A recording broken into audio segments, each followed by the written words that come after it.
आज हम टॉपिक करेंगे पोलन पिस्टल इंटरेक्शन। ठीक है, इंपॉर्टेंट रोल प्ले करता है फॉर द फर्टिलाइजेशन।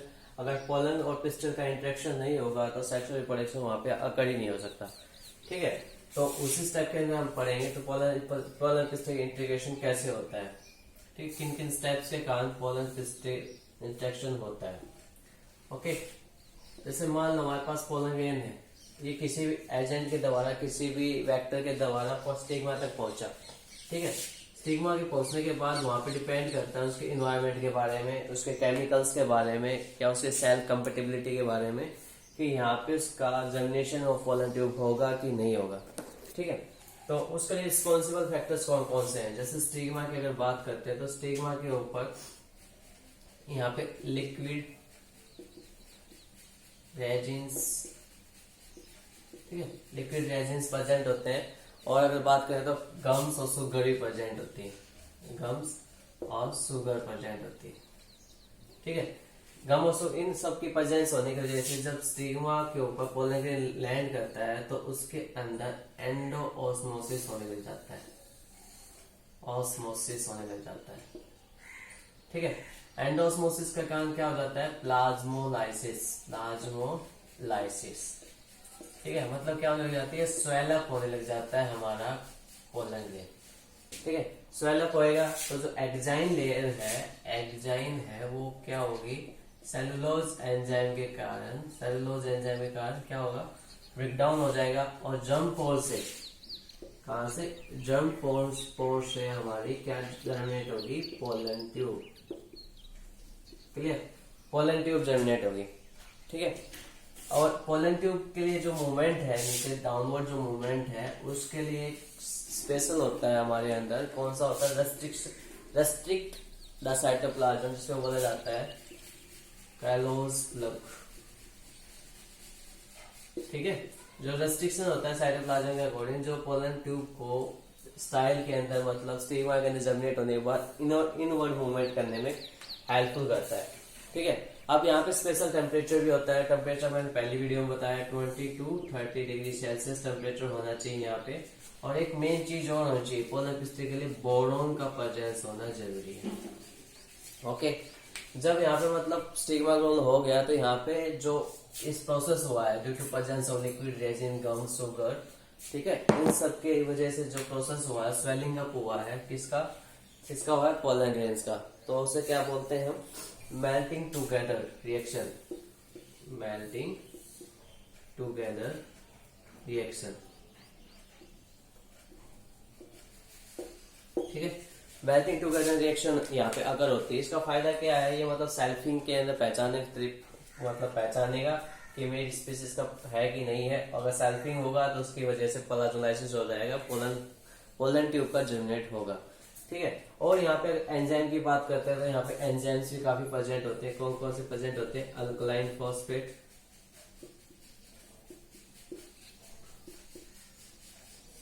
ठीक है, अल्कलाइन फॉस्फेट मेन होता है। उसके अलावा ribonuclease,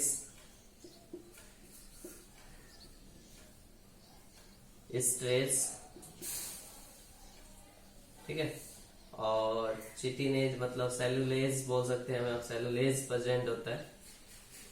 alkyl phosphate, ribonuclease, stress और अमाइलेज भी प्रेजेंट होता है। ठीक है, अमाइलेज, ये एंजाइम्स प्रेजेंट होते हैं जो पोलन ट्यूब को इंटरेक्शन करने में हेल्प करते हैं। ठीक है, और इन पोलन ट्यूब इंटरेक्शन होने के बाद जो पोलन ट्यूब जो आगे मूवमेंट करती है तो उसकी हेल्प कौन करता है, क्यूटिनेज एंजाइम हेल्प करता है। ठीक है, कौन सा एंजाइम हेल्प करता है, क्यूटिनेज एंजाइम, जिसकी वजह से उसकी मूवमेंट होती है डाउनवर्ड। क्लियर इतना। अब मान लो अगर ये सब नहीं हो रहा है, मतलब इस टाइम के अंदर नहीं हो, तो पोलन ग्रेन को हम स्टोर भी कर सकते हैं फॉर नेक्स्ट जनरेशन, मतलब नेक्स्ट जनरेशन स्टोर कर सकते हैं। वो हमें पहले बताया था 196 degree Celsius nitrogen, liquid nitrogen के अंदर हम क्या करते हैं, पोलन ग्रेन को स्टोर कर सकते हैं। मान लो पोलिनेशन नहीं हो रहा, नेक्स्ट जनरेशन के लिए स्टोर करना हो, ठीक है, उस केस में पोलन ग्रेन को स्टोर कर सकते हैं। उस प्रोसेस क्या बोला जाता है, पोलन बैंक। क्लियर, इसे क्या बोला जाएगा, पोलन बैंक। अब हमारे जैसे मान लो ये फॉर्मेशन रिएक्शन हो गई, पोलन ट्यूब का फॉर्मेशन हो गया, डाउनवर्ड मूवमेंट होगी। ठीक है, स्टिग्मा स्टाइल से होते हैं। अगर मान लो हमारा स्टिग्मा से इंटरेक्शन नहीं हो रहा है तो किससे होगा, स्टाइल से होगा, और स्टाइल से नहीं हो रहा तो फिर किससे होगा, ओवरी से होगा। लेकिन पोलन ग्रेन का इंटरेक्शन जरूर होगा, ठीक है, मतलब हमारा जो मेटिंग फॉर्मेशन है सेक्सुअल रिप्रोडक्शन के अंदर जरूर होगी, ठीक है। अगर मान लो रिजेक्शन प्रोसेस आ रहा है, अगर एक दूसरे को मतलब रिजेक्ट कर रहे हैं सेम स्पीसीज के होते हुए भी, ये दो टाइप के होते हैं। इनकम्पेटिबिलिटी बोला जाता है इसको, टॉपिक की मतलब बदल देता हूँ इसमें।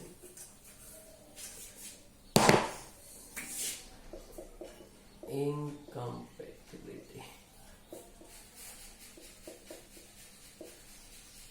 ठीक है। इनकम्पेटिबिलिटी मतलब असंगत, मतलब मान लो जो स्टिग्मा मतलब फीमेल पार्ट और जो मेल पार्ट का जो इंटरेक्शन है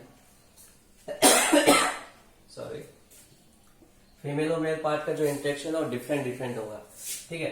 मान लो जिसके अंदर शॉर्ट स्टाइल हो सकती है, शॉर्ट स्टिग्मा हो सकता है, शॉर्ट फिलामेंट हो सकता है, उन सब के कारण यहाँ पे इनकैप्टिबिलिटी आ जाती है, मतलब असंगत आ जाता है। पोलिनेशन मतलब सेल्फिंग होने में प्रॉब्लम क्रिएट होती है, ठीक है, जिससे क्या हो जाएगा, इनकम्पेटिबल और रिजेक्शन रिस्पॉन्स भी बोला जा सकता है। क्या बोला जा सकता है, रिजेक्शन रिस्पॉन्स, ठीक है। जो दो तरीके से हो सकता है हमारा, इंटर स्पीसीज मतलब विद इन द स्पीसीज हो सकता है, मतलब दो स्पीसीज के बीच के अंदर, या फिर हो सकता है इंट्रा स्पीसीज, ठीक है, बिटवीन द सेम स्पीसीज भी एक केस हो सकता है। जैसे इसका एग्जांपल वैसे का ओल रेक का लेंगे तो उस केस में इंट्रा स्पीसीज होता है, ठीक है। तो ये जो इंटर स्पीसीज क्या, इनकम्पेटिबल मतलब असंगत बिहेवियर आ रहा है, इसके कारण मतलब यहाँ पे फॉर्मेशन नहीं हो रहा है, मतलब जो पोलन ग्रेन का पिस्टिल के साथ जो इंटरेक्शन है वो नहीं हो पा रहा है डायरेक्टली, ठीक है। तो उसके लिए मतलब क्या करना पड़ेगा, यहाँ पे क्रॉस पोलिनेशन अगर होगा, ठीक है, और क्रॉस पोलिनेशन को आपको पता है स्टेप्स आपको करवा चुके हैं, ठीक है। तो क्रॉस पोलिनेशन यहाँ पे अगर होगा, लेकिन इन सब के लिए फैक्टर कौन कौन रिस्पॉन्सिबल है, ठीक है। तो फैक्टर के अंदर देखेंगे तो दो टाइप के होते हैं सेल्फ इनकम्पेटिबिलिटी के अंदर। बिफोर फर्टिलाइजेशन या अटैक होता है तो सेल्फ इनकम्पेटिबिलिटी के अंदर देखेंगे तो एक तो क्या होता है, हेटेरोमॉर्फिक होता है, ठीक है। क्या होता है, हेटेरोमॉर्फिक। हेटेरोमॉर्फिक का मतलब क्या है, जिसके अंदर जो फिलामेंट है, फिलामेंट और स्टाइल डिफरेंट साइज के, मतलब मेल और फीमेल पार्ट डिफरेंट साइज का हो। क्या हो, मेल और जो फीमेल है उनकी जो साइज है वो वेरी करे, ठीक है, वेरी करे, डिफरेंट साइज की हो। और ये केसेस किसके अंदर, मतलब जो केसेस अक्सर होते हैं, जो फ्लावर होते हैं, इन फ्लावर को स्पेसिफिक टर्म दी जाती है। क्या टर्म दी जाती है, पिन और थ्रूम, ठीक है। और जिनका जो जीनोटाइप होगा, मतलब इसके जीन्स जो इसके अंदर प्रेजेंट होंगे, यहाँ पे तो स्मॉल एस होगा और यहाँ पे कैपिटल एस है, स्मॉल एस। जो कैपिटल एस होता है डोमिनेंट होता है किसके ऊपर, पिन के ऊपर, मतलब स्मॉल एस के ऊपर। और पिन क्या मतलब क्या है, एस से मतलब ध्यान रखना है तुम्हें, एस मतलब शॉर्ट स्टेमन,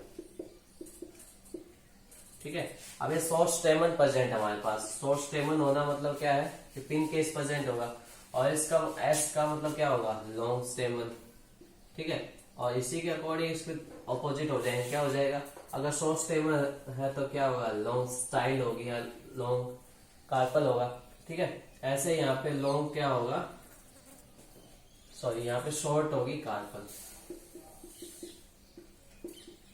तो ये जो इंटरेक्शन आ रहा है मतलब पिन और थ्रम के अंदर, जो हेटेरोमॉर्फिक कंडीशन होने के बावजूद, तो क्यों हो रहा है इंटरेक्शन, क्योंकि यहाँ पे या तो लॉन्ग स्टाइल शॉर्ट स्टेमन प्रेजेंट होंगे, लॉन्ग स्टेमन या शॉर्ट कार्बन प्रेजेंट होंगे, इस वजह से इनके अंदर पॉलिनेशन अगर नहीं हो पा रहा, ठीक है। अगर इसी के अंदर देखें तो होमोमॉर्फिक, ठीक है, क्या होता है नेक्स्ट स्टेप, होमोमॉर्फिक।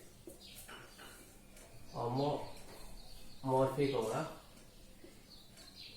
होमोमॉर्फिक,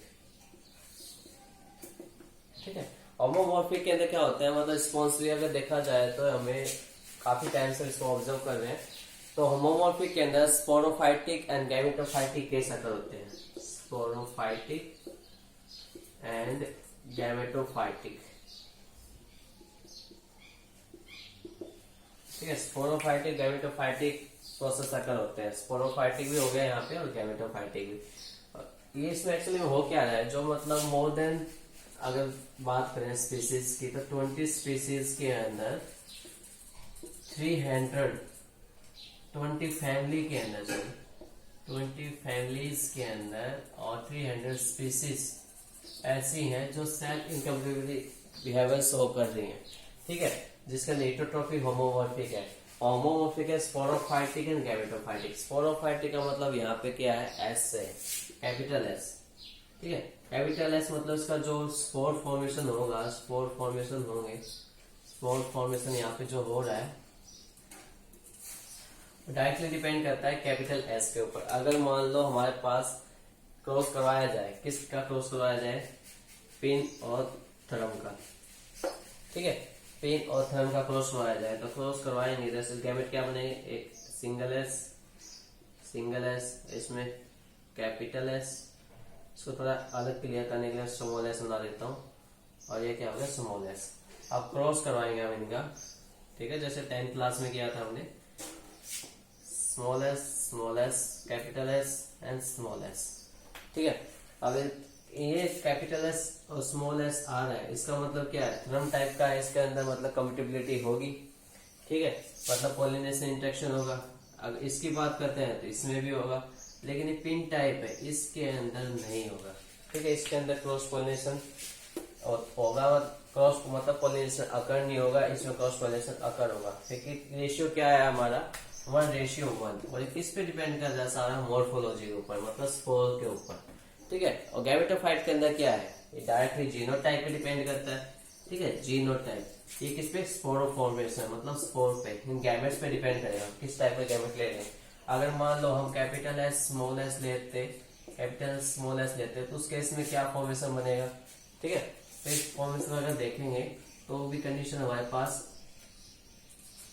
इस टाइप की आएगी, capital S small S, capital S क्या बनेगा, थंब, ये भी थंब बनेगा, ये भी थंब बनेगा, कैपिटल एस स्मॉल एस, लेकिन एक ही बनेगा, यहाँ पे 3:1 आ रहा है, ठीक है। तो ये किस पे डिपेंड कर रहा है, सारे स्पोर्स के ऊपर। और जब बात जीनोटाइप की आए, जैसे यहाँ पे जीनोटाइप देखा जाए तो 1:2:1 है, क्योंकि यहाँ पे कैपिटल एस हो गया ना, तो इस टाइप के केस को क्या बोलेंगे, गैमेटोफाइटिक इंटरेक्शन, ठीक है, गैमेटोफाइटिक इंटरेक्शन। तो ये सब किसके पार्ट है, सेल इनकम्पेटिबिलिटी के, ठीक है। अब इसके फायदे क्या है, तो मतलब जो इसके सिग्निफिकेंस क्या है इनके सेल इनकम्पेटिबिलिटी के, इसके सिग्निफिकेशन क्या है, जो पोलन ट्यूब का जो इंटरेक्शन है वो तीनों के साथ अगर हो सकता है, किन के साथ, पोलन ट्यूब इंटरेक्शन,